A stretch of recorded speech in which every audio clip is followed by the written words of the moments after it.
You've probably been told, just be nicer, be more patient, keep the peace.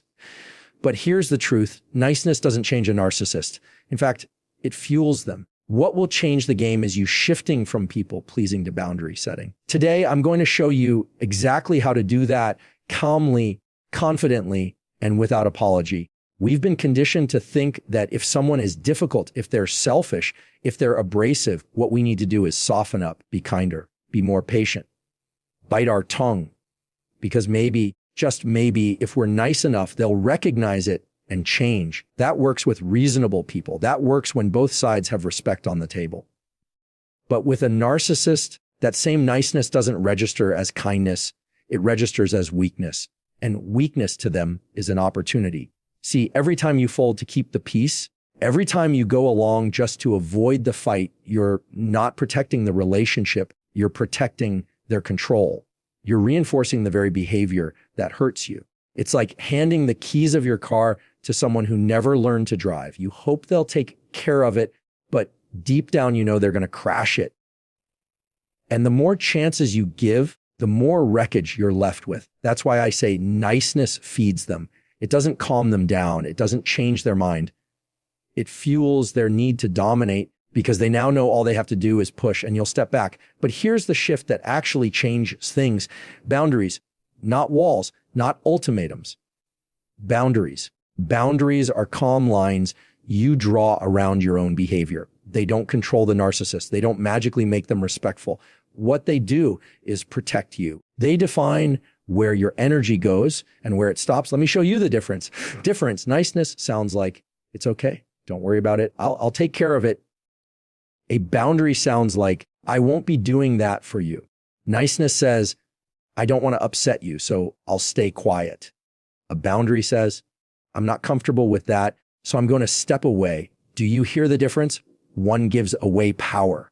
The other holds onto it. Now, boundaries don't have to be loud. You don't have to raise your voice.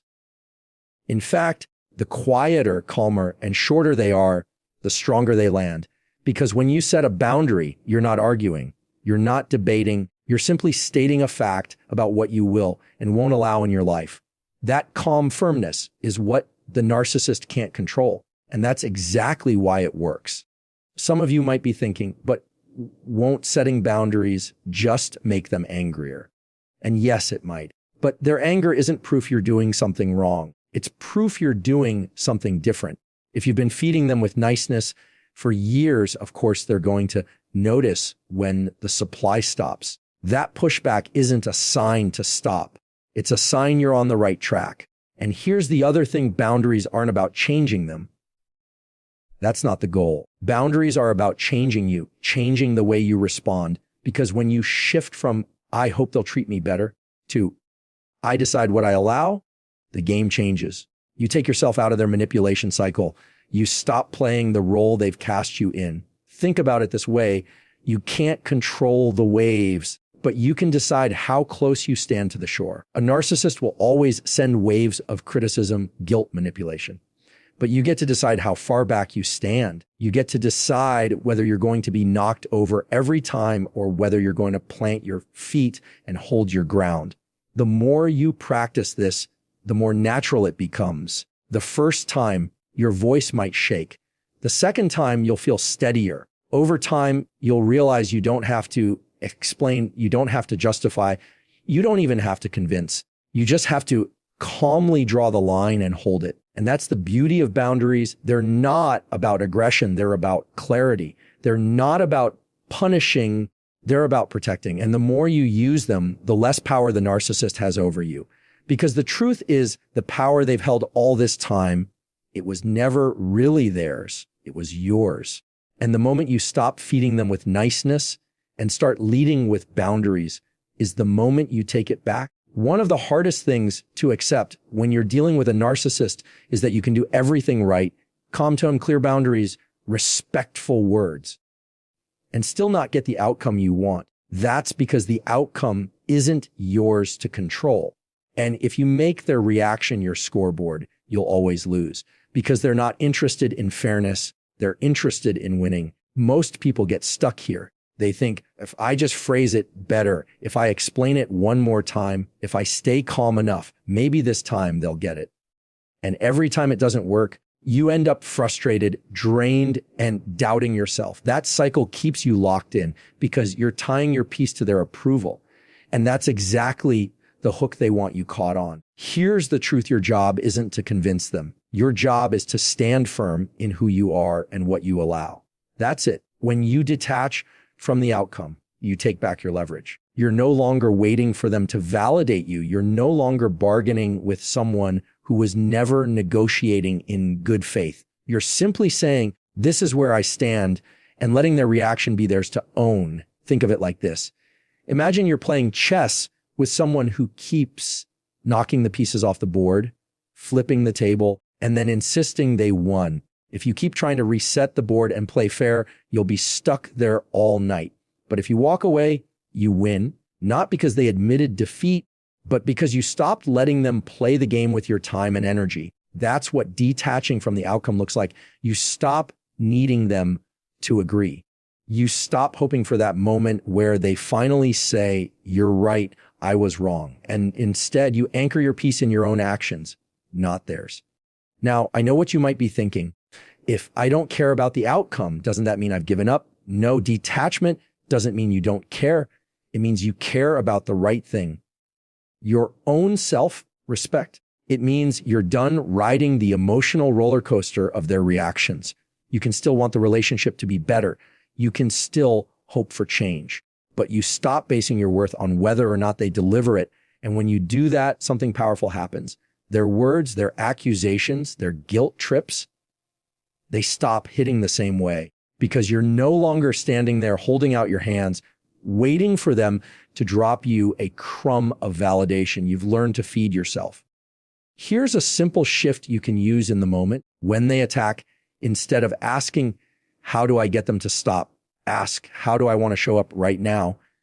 That question puts the power back in your hands because how they show up isn't your choice, but how you respond, that's entirely yours. Let me give you an example. If a narcissist says, you're so selfish, you never think of me. The instinct is to defend yourself, to try to prove you're not selfish, to argue your case. But when you detach from the outcome, you don't take the bait. You might calmly say, I see it differently, and leave it there. You're not chasing their approval. You're not rewriting yourself to fit their narrative. You're simply owning your space and walking away with your peace intact. And yes, they might call you cold. They might accuse you of not caring. They might push harder to get that emotional reaction out of you. But remember this, their push is not proof of your failure. It's proof of your progress. They're losing the control they once had, and they're trying to pull you back into the same old dance. Don't join. The freedom you're looking for isn't in getting them to change. It's in realizing you don't need them to. When you detach from the outcome, you stop measuring your worth by their reaction, and you start measuring it by your own consistency. That's how you break the cycle. Because the moment you stop needing them to agree, approve, or accept is the moment you start living free. When you're dealing with someone who thrives on control, the easiest way for them to get it is by pulling you into an emotional reaction. They poke, they provoke, they twist words, and they wait for you to blow up or break down. Because the moment you do, they win. They've shifted the focus away from their behavior and onto yours. Now, the story is no longer about what they said or did. It's about how you reacted. And that's exactly where they want it. This is why calm is your superpower, not because it changes them, but because it protects you. Calm keeps you from getting dragged into the trap. Calm keeps the spotlight right where it belongs, on their actions, not your emotions. Calm is the thing they can't control, and that's what makes it so powerful. Think about how arguments usually go. They raise their voice, you raise yours. They throw accusations, you throw them back. The whole thing spirals, and by the end, you're exhausted, frustrated, and questioning yourself. Now flip that. Imagine they come at you with the same intensity, and instead of matching it, you stay steady. You don't roll your eyes. You don't slam doors. You don't fire off insults. You stay calm, clear, and concise. Suddenly, there's nothing for them to grab onto, no fuel for the fire, just you unshaken. And let me be clear, staying calm doesn't mean staying silent. It doesn't mean you let things slide or avoid addressing issues. Calm isn't about shrinking back. It's about strength under control. It's about delivering your words in a way that's steady, short, and firm. Because calm communication lands differently. It can't be spun into you're being dramatic or you're overreacting. Calm strips them of that narrative. Here's what that might sound like in practice. Instead of saying, you always twist things and make me feel like the bad guy, which invites more argument, calm sounds like, I'm not going to argue about this. And then you stop, no raised voice, no extra explanation, just a clear, calm statement followed by silence. That silence, that's part of calm too. Because silence leaves their manipulation hanging in the air with nowhere to land. You're not rushing in to defend yourself. You're not scrambling to fill the space. You're letting them sit with it. And as uncomfortable as that might feel for you at first, it's 10 times more uncomfortable for them. Now, I won't sugarcoat this. Staying calm isn't easy, especially when they're pushing every button you have, especially when you're tired of being misunderstood, dismissed, or belittled. Your instinct is to fight fire with fire. But the problem with fighting fire with fire is you both get burned. Calm is the water that puts it out. The good news is calm is something you can practice. You don't have to master it all at once. Start small. Notice the moments where your voice rises, where your chest tightens, where you want to snap back. And instead of reacting in that moment, pause. Take a breath. Lower your tone. Shorten your words. The more you practice, the more natural it becomes. Over time, calm stops being something you force. It becomes who you are. And here's what happens when you consistently show up calm. First, you gain control over yourself. You stop letting their behavior dictate your state of mind. Second, you start to see just how predictable their tactics are. Because once you stop reacting, you realize they're running the same playbook over and over: blame, guilt, manipulation. It's all recycled. Calm allows you to step back and see the pattern instead of being swallowed by it. Most importantly, calm communicates a message without you ever saying the words, "You don't control me." That's what rattles them. Because for someone who feeds off chaos, calm is the one thing they can't handle. It's like holding up a mirror and showing them their storm isn't moving you anymore. And when you combine calm with the boundaries we talked about earlier, and with detaching from the outcome, you become untouchable. Not because they stop trying, but because you stop feeding the cycle. You stop being the easy target. You start being the person who can't be swayed by noise. Calm doesn't make you weak. It makes you unshakable. And that's why it's your superpower. One of the biggest traps people fall into when dealing with a narcissist is the urge to explain, to justify, to over-clarify. You say no, and immediately you feel the need to follow it with 10 different reasons why. You set a boundary and then you bend over backwards, trying to make sure they understand that you're not being mean, you're not being unreasonable, you're not trying to upset them. But here's the problem with all that explaining. It doesn't bring clarity, it brings ammunition. Because the moment you start justifying yourself, you're opening the door for them to twist, to argue, to poke holes in your reasoning. And suddenly, you're no longer standing firm in your decision, you're defending it. Now it's a debate, and that's exactly the ground they want to fight on. Narcissists don't need your reasons, they need your reaction. The more words you give, the more room they have to control the conversation. That's why clarity beats explanation every time. Clarity is short, clarity is firm, clarity leaves no loose threads for them to tug on. Where explanation says, here's why I can't, clarity simply says, I won't. Where explanation tries to get them to understand, clarity doesn't make understanding the requirement. It makes your decision the end of the conversation. Let me show you what that looks like. They say, you need to come help me with this. You're being selfish if you don't. An explanation sounds like, I can't because I have so much going on at work and I promised I'd be there for someone else.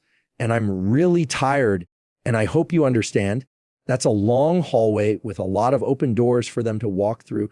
They can say, work isn't that important, or you always put other people before me, or you're exaggerating, and now you're back on defense. But clarity sounds like I'm not available, period. Nothing to argue with. Nothing to twist, no explanation to unravel.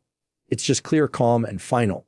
This doesn't mean you're rude. It doesn't mean you don't care. It means you recognize that your worth and your decisions don't require someone else's approval stamp. You don't need to present your case like a lawyer in a courtroom. You don't need to convince them to see it your way. You only need to state your boundary and then hold it. Now, at first, this will feel uncomfortable, especially if you're used to smoothing things over, if you've built your whole pattern around keeping the peace. Silence after a clear statement might feel cold to you, but it's actually strength. Because here's the truth: people who respect you don't need the extra explanation. They hear your boundary and they honor it. The ones who demand an explanation are usually the ones looking for leverage. And when you stop giving it to them, you take away the leverage they've had over you all this time. Think of clarity like drawing a line in the sand. It doesn't have to be bold or dramatic. It just has to be steady. And once it's there, it speaks for itself. If someone crosses it, that's not your cue to explain the line all over again.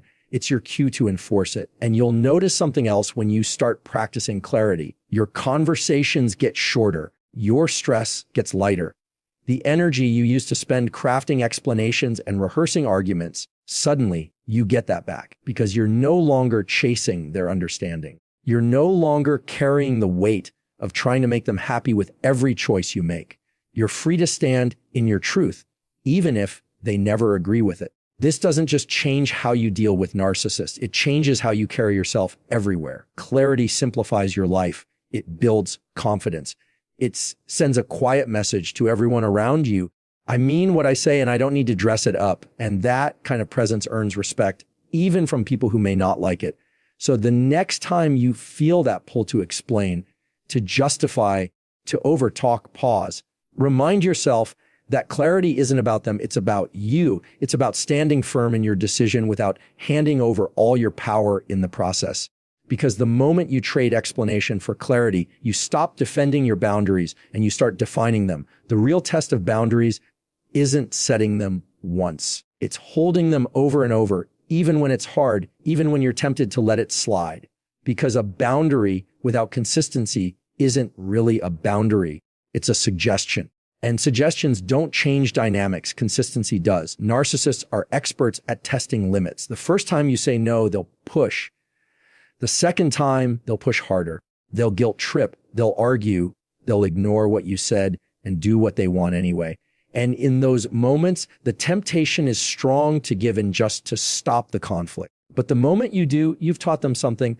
You've taught them that your words are flexible, your boundaries are negotiable, and all they have to do is apply enough pressure to make you fold. That's why consistency is everything. Not because it will magically change them, but because it trains you to stop bending under pressure. It builds your confidence one decision at a time. It teaches you that you can hold the line and survive their reaction no matter how loud it gets. Think of it like teaching a child. If you say bedtime is 9 o'clock, but every night you let it slide to 10 or 11, what message do they learn? That the rule doesn't mean much. The same principle applies here. Boundaries only carry weight when they're followed through with consistency. Without it, you're just hoping they'll listen. With it, you're showing, not telling, how you expect to be treated. Now, consistency doesn't have to be harsh. It doesn't mean you're on guard every second. It simply means you're steady. Your no means